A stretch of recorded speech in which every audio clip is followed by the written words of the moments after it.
Buna bax, bax. Bir dənə yaxınlaş, bir dənə yem səsə bax. Bax, bax, bax, bax. Bıcıl bıcıl qaqa, bıcıl bıcıl. Buna bax.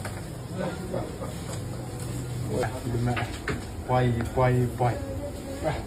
Buna bax, bir dənə yaxınlaş, buna bax. Bax, bax, bax. Buxara bax, bax, bax, bax. Gör sən.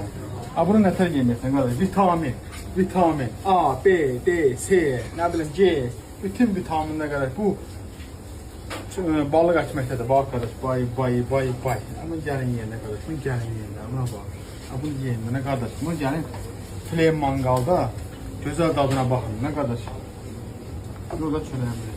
Bax, bax, bax, bax. Buna bax, buna bax, buna bax, bay, bay. Buna bax. Ay, bunu hələ bunun nasirə buna bax, bax, bax, bax, bax. Bax, bax. Bu sən nə deyir? Bu məhəbbət şərabıdır. Buna bax, bax, bax, bax. Ye, əmələ gəl. Ye, əmələ gəl. Qardaş, bu vitamin nədir? Vitamin, balıq açmaq, kabab, kabab, çörək arası, lavaş arası, porsiyon. Bu gözəl dadlı təyyarmaq ancaq file mangaldadır. Nəsə olsun.